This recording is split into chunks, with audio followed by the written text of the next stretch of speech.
আসসালামু আলাইকুম। যোৱাকালি এটা কেকৰ ভিডিঅ' আপোনালোকলৈ বুলি আগবঢ়ালোঁ। আচলতে ভিডিঅ' মই নিদিওঁ বুলিয়ে ভাবিছিলোঁ, কিন্তু বোৱাৰীয়ে ক'লে নহয় অকণমান এটা ভিডিঅ' দি দিয়কচোন, এনেকৈ ক'লোঁ। তাই মানে অকণমান সহযোগ কৰিছে যে তাকে ক'লে আৰু অকণমান দিয়ক, আৰু মই যে শিকি আছোঁ তাকো মানুহে দেখক নহয়নে।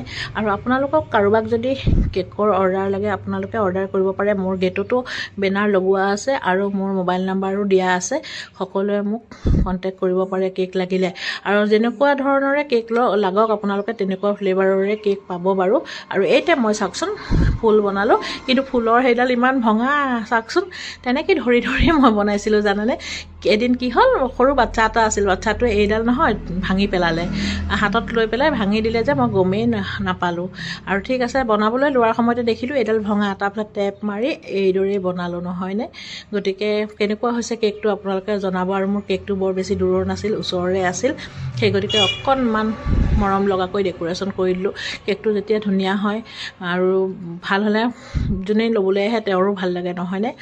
আৰু কেকটো মই বনাই এইদৰে সেউজীয়া পাত চাওকচোন, আজি পাতটো মই অকণ বেলেগ কলপাতৰ নিচিনাকৈ দিবলৈ চেষ্টা কৰিলোঁ আৰু এইদৰে দিলোঁ। আপোনালোকক কাৰোবাক কেক লাগিলে মোক কণ্টেক্ট কৰিব দেই। আৰু বহুতেতো মোৰ ঘৰখন চিনিয়ে পায় আৰু মোক চিনিয়ে পায়, গতিকে আৰু মোবাইল নাম্বাৰো আছে, সকলোৰে হাতত থাকেই নহয়নে মোৰ নাম্বাৰ। সকলোৱে কণ্টেক্ট কৰি মোক কেকৰ অৰ্ডাৰ দিব পাৰে, আৰু কেকৰ অৰ্ডাৰ দিব আপোনালোকে, আৰু দিব বুলি আশাও ৰাখিলোঁ। লগতে মোৰ কেকটো ৰেডি হ'ব, এতিয়া চাই থাককচোন আপোনালোকে। এইখিনি কিন্তু মই কৰা নাই দেই, এইখিনি অলপ বোৱাৰীয়েহে কৰি আছিলে, আৰু তাইকো মই অকণ শিকাই আছোঁ। আৰু মোৰ কেকটো কমপ্লিট হোৱাৰ পিছত তেওঁলোকে আহিল আবেলি নিব, ইয়াৰ মাজতে তেওঁলোকে আহি এবাৰ কেকটো চাই গৈছিলে, আৰু চোৱাৰ পাছত এইখিনি আকৌ মই কৰিলোঁ দেই, এইখিনি মই কৰিলোঁ। আৰু বোৱাৰী বেলেগ এটা কামলৈ গ'ল, তাৰপিছত মই এইখিনি কৰি আছোঁ। আপোনালোকে কেকটো মোৰ কেনেকুৱা লাগিছে ফাইনেল লুকটো চাই পেলাই জনাব দেই। মোৰ কেকটো বনোৱা হোৱাৰ পাছতেই বোৱাৰীয়ে ভাবিলে আৰু এটা ফুল লগাম, মই কিন্তু নিদিলোঁ। মই ফুল চুল লগাই থাকিলে আৰু বেয়াহে হ'ব, তুমি নামটো লিখা আৰু ইমানতে শেষ কৰা, বেছি কৰিব গ'লে বেয়া হৈ যাব। আৰু হয়ো বাৰু, যিকোনো বস্তু বেছিকৈ কৰিলে বেয়া হয় ন। ইয়াৰ মাজতে তাই ক'লে মই কালাৰ দুটা মাৰিম, মই দেখাই দিলোঁ কোনটো মাৰিবা। তাই ক'লে মই গল্ডেন অকণকৈ মাৰি দিম।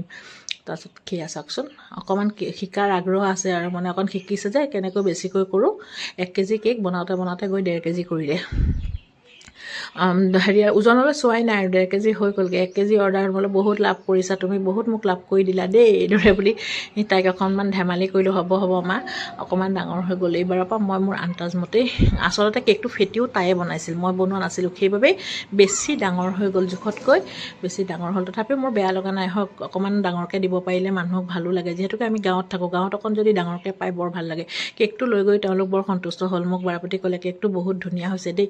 এতিয়া তেওঁলোকৰ ঘৰৰ মানুহে ল'বলৈ আহিলে চাওকচোন, কেকটো মই পেকিং কৰিবলৈ ধৰিলোঁ, আৰু পেকিং কৰি তেওঁলোকৰ অহা ল'ৰা দুজনক মই পেকিংটো ধুনীয়াকৈ দিলোঁ, ক'লোঁ ভালকৈ ধৰিবা, বেগ নিদিলোঁ। Bye bye.